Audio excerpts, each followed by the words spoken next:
खुलुमबाय लोगोफोर, गोजोन फुंबिलि बयनिसिमबो। नोंथांमोनखौ दिया ब्रह्म चेनेलाव आरो फिन खेबसेबाव बयखौबो बरायनाय बावहरग्रोनाय जाबाय। आं दिनै नोंथांमोननि सिगाङाव आरोबाव माखासे सानसेनि खौरां लानानै फैबावलायबाय। आसा खालामो नोंथांमोनहा खौरांखौ खोनासंनानै मोजां मोनगोन।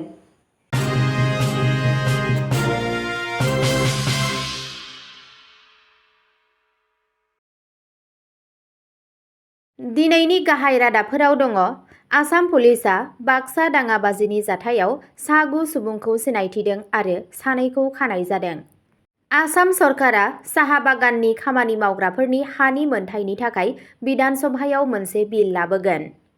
गुवाहाटीआव सा 9 हौवासाफोरखौ गथ'सा हाबानिफ्राय रैखा खालामदों। गुवाहाटीनि प्रागज्यतिसपुर मेडिकेल कलेजनि थाखाय 50 गोदान MBBS मासिफोरखौ गनायथि होदों। माहारियारि सावस्रि मिशनआ चिराङाव गेदेर सावस्रि मेला खुंदों। UPPL सरकारनि समाव गोदान BTC सरकारा बिटिआर डेभेलपमेन्ट फेल'शिप प्रग्रामनि गेजेरजों साख्रि थिसननायखौ बोखारबाय। BPF BJP गोरोबथा सावरायनाया सोलिबाय थानायनि जाहोनाव हाग्रामा महिलारिया NDAआव फिन हाबनो थाखाय साखाफारा। अनलाइन इनभेस्टमेन्ट थगायनायनि जाहोनाव राजस्थाननि क'टायाव दुखुनांथाव जाथाय। दानिया फैदो आबुं रादाबाव। गिबि खौराङावनो दङ। बाक्सा पुलिसआ बाक्सा दाङाबाजिनि जाथायाव सा 9 सुबुंखौ सिनायथिदों आरो सानैखौ खानाय जादों। बाक्सा जोबथेसालिनि दाङाबाजिखौ दबथायबाय। पुलिसआ सा 10 सुबुंखौ हमदों। बाक्सा जिल्ला जोबथेसालिनि बायजोआव सोमजिनाय हिंसायारि सोमावसारनायनि उनाव आसाम पुलिसआ बाक्सा जिल्लायाव थासारिखौ सामलायनो हादों। बे दावराव-दावसिया बै समाव जादोंमोन जेब्ला मेथाइ रोजाबगिरि जुबिन गार्गनि थैनायनि दायनिगिरि सा 5 सुबुंखौ लानानै बुधबारखालि जोबथेसालिनि लांगोनासिम सौहैदोंमोन। रुंसारि रोजाबगिरिखौ न्याय बिनानै जोबथेसालिनि बायजोआव मोनसे गेदेर रागा जोंनाय सुबुं थुबुर जादों। दायनिगिरिफोरखौ लानानै थांनाय गारिफोरा खाथिसिम सौफैनाय लोगो लोगो सोमावसारगिरिफोरा अन्थाइ खुबैनो हमो आरो काफिलाखौ गाग्लोबो। दाङाबाजिफोरा पुलिस आरो टेलिभिजन खौरां हानजाफोरजों लोगोसे गोबां गारिफोरखौबो अर सावना होयो। बे दाङाबाजियाव गोबां सुबुंफोरा जोखोम जादों, जेराव पुलिस मावख'गिरि, बे हाबाफारिखौ खौरां लाग्रा खौरांगिरि आरो जायगानि थागिरिफोरबो दंमोन। हिंसाखौ होबथानो आरो होंगो-दोंगोखौ तितर-बितर खालामनो थाखाय पुलिसआ लाठी चार्ज बाहायदोंमोन आरो टियार गेसनि गुलि गावदोंमोन। गोख्रै राहा लानायनि गेजेरजों दायनिगिरिफोरा जोबथेसालिनि सिङाव रैखाथि होनायाव मदद मोनो। जाथायनि उनाव पुलिसआ मिथिहोयो दि थासारिया दा कन्ट्रलाव दं। आयेन आरो आब्रुथिखौ मोजाङै लाखिनो थाखाय जोबथेसालिनि सोरगिदिं अफिसारफोरखौ थिसननाय जादों। जोबथेसालिनि बायजोआव जानाय गाग्लोबनाय आरो हिंसायारि जाथायनि सायाव सोंथि सोंनो थाखाय पुलिस बिबानगिरिफोरा सा 10 निबो बांसिन सुबुंफोरखौ हमनानै दोनदों। दाङाबाजिनि सायाव गोख्रों नायबिजिरनाया सोलिगासिनो दं आरो सुबुं थुबुरमाखौ थुलुंगा होनो हानाय समाज बेरेखा हानजाफोरनि खामानिफोरनि सायाव दासान्दि गोख्रों नायबिजिरनाया सोलिगासिनो दं।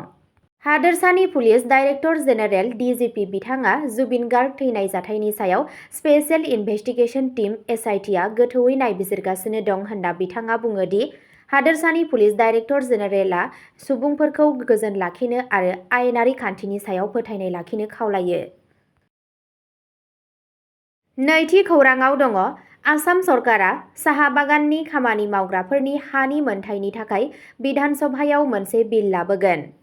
आसाम चिफ मिनिस्टार हिमन्त बिश्व शर्माया मैया फोसावो दि हादोरसा सरकारा फैगौ बिधान सभा जथुम्मायाव गोदान बिल लाबोगोन। बे बिलनि थांखिया साहा बागाननि खामानि मावग्राफोरनो गाव थानाय जायगायाव हानि मोनथाय होनाय, जायखौ गार्डेन लाइन होननानै मिथिनाय जायो।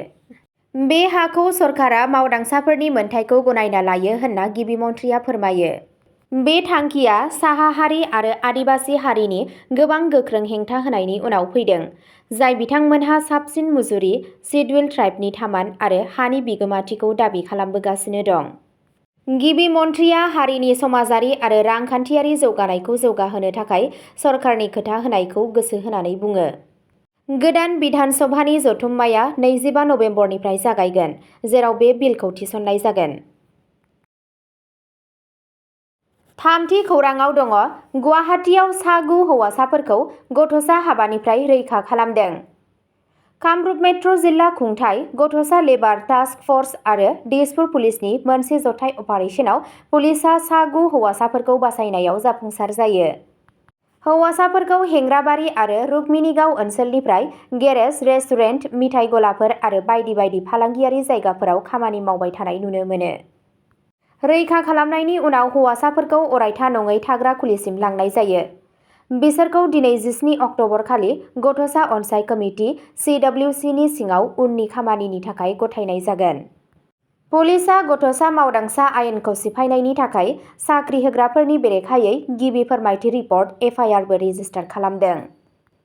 मावख'आरिफोरा बुङो दि बे हाबाफारिफोरा गथ'फोरखौ आयेन बेरेखा खामानि मावनायनिफ्राय रैखाथि होनो थाखाय सोलिबाय थागोन।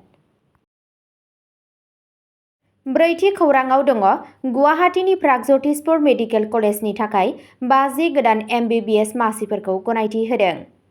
मिरु सोरखारा गुवाहाटीनि प्रागज्यतिषपुर मेडिकेल कलेजनि थाखाय 50 गोदान MBBS मासिफोरखौ गनायथि होनानै आसामाव मेडिकेल सोलोंथाइखौ मख'जाथाव थुलुंगा होदों।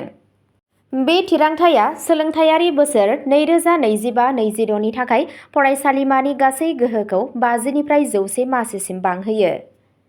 आसाम चिफ मिनिस्टार हिमन्त बिश्व शर्माया बे खौरांखौ फोसावनानै बुङो दि बे दाजाबदेरनाया हादोरसानि गासै MBBS मासिफोरखौ 1825 सिम सौहैगोन।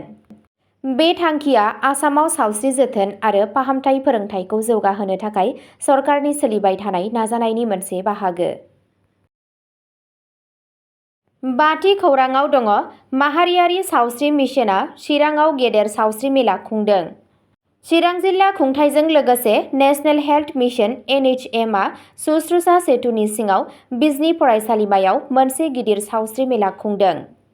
हादरनि सावस्रि मिशननि बानजायनायाव गुबुन गुबुन गोब्राब बेरामफोरजों भुगिनांनाय 18 बोसोर बैसोनि गाहायनि गथ'साफोरनो रोंगौथि गोनां देहा फाहामगिरिया साबसिन सावस्रि जोथोन आरो साबसिन फाहामथाय होनाय जागोन।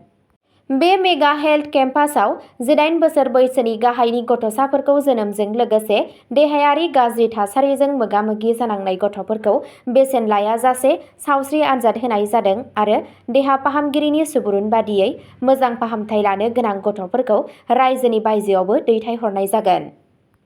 बे हाबाफारियाव जेथो गोनां केसफोरनि थाखाय नांगौ रोखोम रेफारेल सिबिथायबो दंफायो। बे हाबाफारियाव चिरां जिल्ला बेंगिरि श्री जतिन बराजों लोगोसे सावस्रि बिफाननि बिबानगिरि आरो फरायसालिमानि फरायसाफोरजों लोगोसे गोबां गोजौ थाखोनि मावख'गिरिफोरा नुजाथिदों। बे बादायाव ओनसोलनि लाइमोनफोरनि थाखाय सावस्रि जोथोननि मददखौ बांहोनो थांखि लानाय जादों।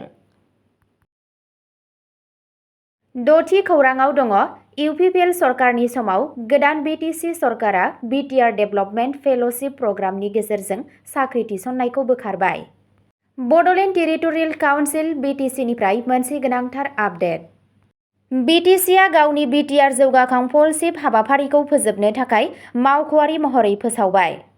BTC नि सोलायनाय आरो जौगाखां बिफानआ फोसावनाय-फोसावलायनि बादिब्ला ब्लक थाखोनि पल, स्पेसियेलिस्ट आरो हेफाजाबगिरिफोरजों लोगोसे गासै रोंगौथि गोनां पलफोरनि थिसनथाय समा 4 अक्ट'बर 2025 आव जोबबाय।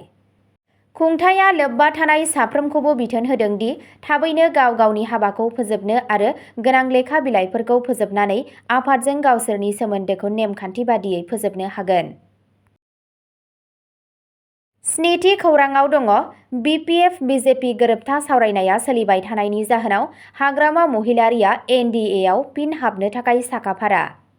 सावरायनायनि गेजेराव BPFनि दैदेनगिरि महिलारीआ NDA आव फिन हाबनो थाखाय थियारि। बड'लेण्ड पिपल्स फ्रन्ट (BPF) नि गाहाय हाग्रामा महिलारीआ नेशनेल डेम'क्रेटिक एलायन्स (NDA) आव फिन ज' जानो गोसो जानायखौ रायजोआरि महरै फोरमायदों। महिलारीनि बिबुंथिया बेबादि समाव फैदों जेब्ला BPF आरो BJPनि गेजेराव गोरोबलायनायनि सावरायनाया सोलिगासिनो दं। कक्राझाराव रायज्लायनानै BPF दैदेनगिरिया रोखा खालामो दि जुदि BJPजों सावरायनाया जाफुंसार जायो अब्ला BPF दोलोआ फिन खेबसेबाव NDA दोलोनि बाहागो जागोन। BPFआ बावैसो सिगां बड'लेण्ड टेरिटरियेल काउन्सिल (BTC) नि बिसायख'थियाव 40 नि गेजेराव 28 मासि आवग्रिनानै गोबां मासि आवग्रिनो हादों। राजखान्थि नोजोर होगिरिफोरा फोरमायो दि बे सावरायनायनि फिथाइया गोनांथार आरो बे सावरायनाया बड'लेण्ड ओनसोल आरो आसामनि ओनसोलारि राजखान्थियारि थासारियाव गोबां गोहोम खोख्लैनो हागौ। 8थि खौराङाव दङ अनलाइन इनभेस्टमेन्ट थगायनायनि जाहोनाव राजस्थाननि क'टायाव दुखुनांथाव जाथाय। 40 बोसोर बैसोनि हाबा जानाय आइजो उषा बर्माया मैया राजस्थाननि क'टानि कैथुनिपल ओनसोलाव मोनसे अनलाइन इनभेस्टमेन्ट स्किमआव 5 लाख रां खोमानानै दुखुनांथावै जिउ फोजोबना लायो। बे जाथाया एडभान्स साइबार स्केमफोरनि बोलि जानांनायफोरनि सायाव मा गोब्राब गोसोआरि गोहोम खोख्लैदों बेखौ फोरमायदों। नखरनि सुलुंनिफ्राय मिथिनाय बादिब्ला सुश्री बर्माया सासे नखर सामलायगिरिमोन जायनि गोसोआरि आरो रांखान्थियारि मोजाङा मोनसे सांग्रां सानथांखि लानाय बिथांखियाव हमजानायनि उनाव जोबस्रांदोंमोन। थगायनाया मोनसे अनलाइन प्लेटफर्मआव फिसा जाफुंसार रां थिसननायजों जागायदोंमोन, जाय थाबैनो गोबां मुलाम्फा मोनफिनदोंमोन। गिबि मुलाम्फाजों थुलुंगा मोननानै सुश्री बर्माया गासै 5 लाख रांसोनि मोनसे मख'जाथाव रां खाथायदों। गोबां बिबांनि रां दैथायहरनायनि उनावनो थगायसुला अपारेटरफोरा गासैबो फोनांजाब राहाखौ बन्द' खालामदों, जायनि जाहोनाव बियो दुखुआव गोग्लैदों आरो गोब्राब गोसोआरि जेंनायाव गोग्लैदों।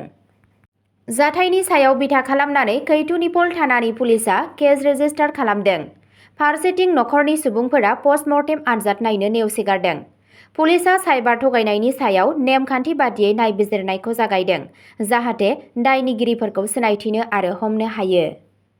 बिबानगिरिफोरा नोगोरारिफोरखौ अनलाइन स्किमफोरनि सायाव गोख्रै मोगथाङारि फिथाय होनायनि खोथा होनानै जोबोद सांग्रां जानो खावलायो आरो जायखिजाया सन्देह गोनां साइबार थगायनायखौ थाबैनो खौरां हरनांगौ, जाहाथे आरोबाव दुखुनांथाव जाथायफोरखौ होबथानो हायो होनना फोरमायनायखौ मिथिनो मोननाय जादों।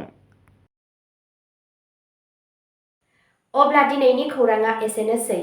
नोंथांमोनहा सानफ्रोमबो फुंबिलि समाव बेबादिनो गोदान खौरांनि आपडेट मोननो थाखाय चेनेलखौ साबस्क्राइब खालामनानै लादो आरो खौरांखौ खोनासंनानै मोजां मोनोब्ला अन्नानै लाइक, शेयार आरो कमेन्टबो खालामनानै होलांब्लानो जाबाय। गोजोन्थों।